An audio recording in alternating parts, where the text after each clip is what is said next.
What's up, guys? Brett Appley here from DailyFanMMA.com, back with another UFC Quick Picks on the Mayo Media Network. We have UFC 286 this weekend. Leon Edwards versus Kamaru Usman in the main event. 15 fights on this slate. We're probably going to see massive scores, so really important to shoot for the stars, shoot for upside in your lineups.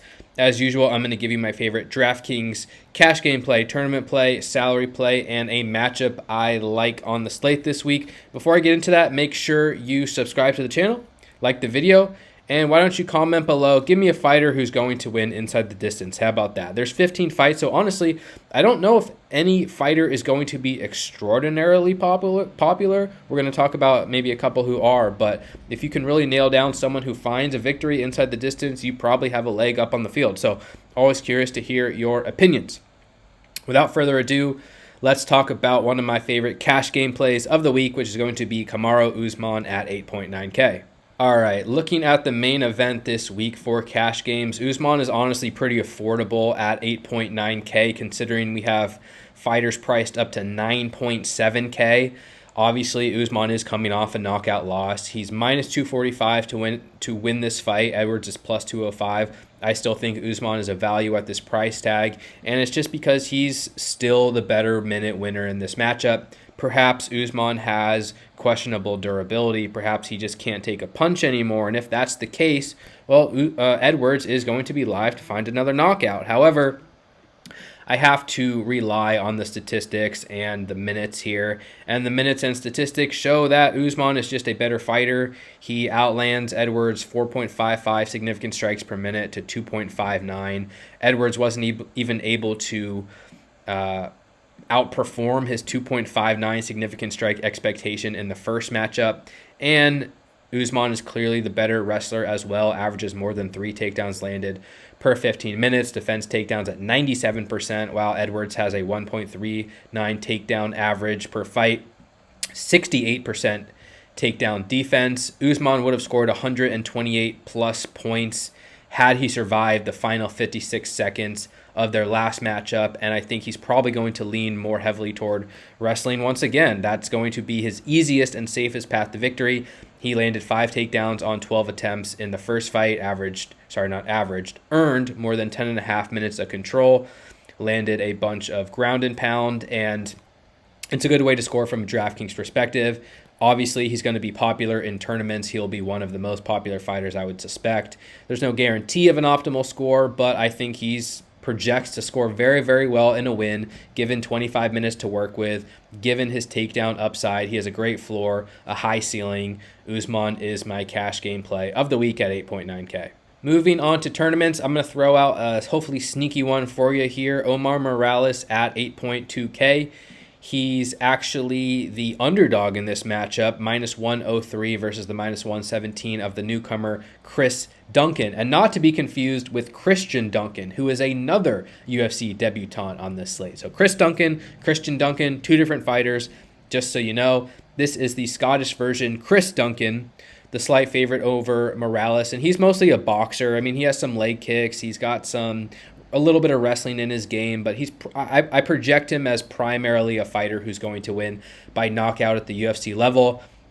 Decently aggressive, has some power in his hands. However, he's not the most defensively responsible fighter. He has been hit and hurt quite a bit, even on the regional scene.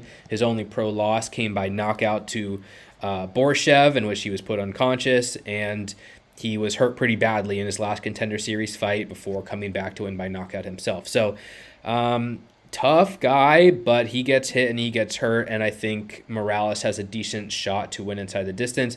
This fight is minus 250 to end inside the distance.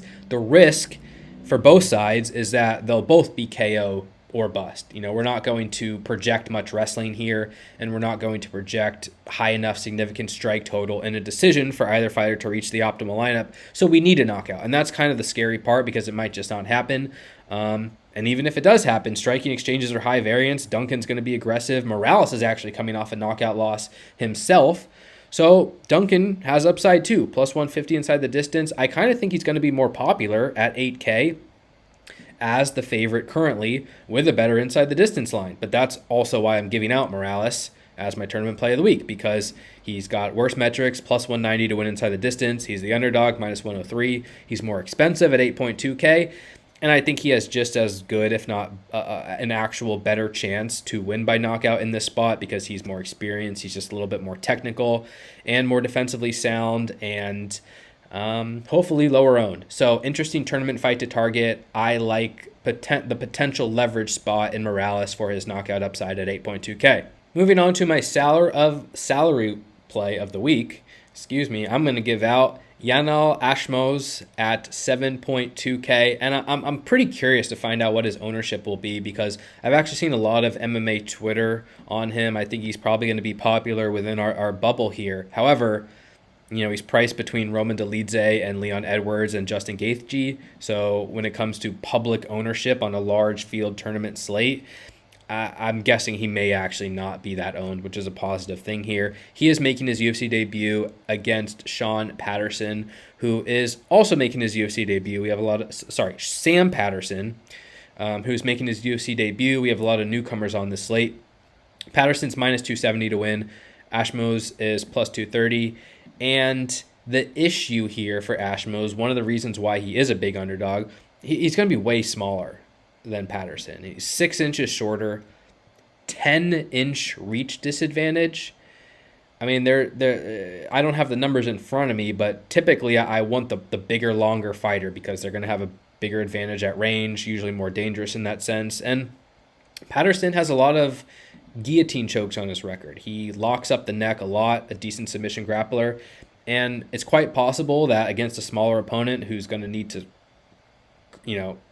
push through space, find the pocket, and fight on the inside, that he can just wrap up a neck and a takedown attempt or something and win by submission. So I'm not sold on Ashmos winning this fight or anything. However, man, I see a lot of holes in Patterson's game. I don't like his defensive grappling especially. I don't like his takedown defense. I question his submission. I question his defense in a lot of areas, essentially. And Ashmos, despite not being the biggest fighter or having fought great competition, he's a pretty competent wrestler. He won in the PFL Challenger Series, just pushed his way in the inside with some strikes and then landed a bunch of takedowns, earned control, and won a clear decision. And I think that's another easy path to victory for him as well. Not necessarily that it's going to happen, but if he gets on the inside, he's probably the better fighter here. Yeah, at range, it's going to be tough, but if he can avoid getting KO'd at range, push his way into the pocket, the takedown should be there, the control should be there, and he might just be the better fighter in this matchup. So I'm interested in Ashmos at 7.2K, hopefully with a low ownership, only plus 425 inside the distance line, so not spectacular or anything, but wrestling scores very well. It's a very cheap price to pay. We need salary relief on this slate, and I think this is one good sneaky underdog with a very realistic path to victory. So I like Ashmos for my salary play of the week. And moving on to my matchup of the week, of course, just to confuse you all, I'm going to go with Christian Duncan versus Dusko Todorovic. Christian Duncan is minus 220, Todorovic plus 180 on DraftKings. Duncan is 8.7K, Todorovic 7.5K. This fight projects to end inside the distance at a high rate, minus 350 ITD overall. Duncan making his UFC debut. He's like a flashy striker, not the type that I really ever want to invest in. He's going to throw spinning stuff, flying stuff, and if that doesn't land, I'm not really sure what else he has in his game, but he's aggressive, he's powerful, he's pretty good at those things, and his opponent, Todorovic, doesn't really have much defense. He has that head-back style, and we've bet against him in the past successfully. So I really would not be surprised if Duncan won this fight by knockout. 8.7K, a good price to pay.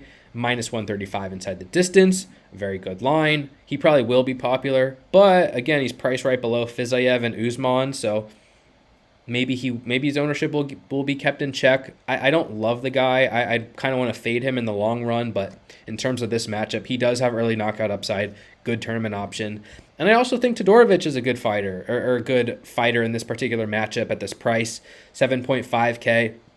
If he doesn't get knocked out, I mean, he might just be better. He's a more successful clinch fighter than Duncan. I think he's a better grappler than Duncan. Duncan has fights on the regional scene where he's like getting taken down and held down for the first 10 minutes and then throws a flying knee in round 3 and wins by KO. And that's great and special, but this could be a battle of ranges where Duncan has the advantage on the outside and Todorovic has the advantage on the inside or on the mat. Todorovic has scored 120, 119, and 106 in his 3 UFC wins, fights at a high pace, plus 325 inside the distance, projects to score pretty well in a victory, so I think he's another sneaky underdog. And again, this is a good matchup to target on the whole. That's going to do it this week for UFC Quick Picks. Thank you so much for the support. You can follow me on Twitter, Appley, TTPP, dailyfanmma.com for all your DraftKings breakdowns needs. We just posted like 17,000 words covering every single matchup on the slate, fight analysis, DraftKings analysis. Just did an hour and 45-minute premium pod with my boy Gordo. If you want any further content, that's dailyfanmma.com. Thanks to Pat and the team for having us on the channel. Best of luck in your contest this week. Take care. Stay safe, everyone, and we'll talk to you soon. Peace.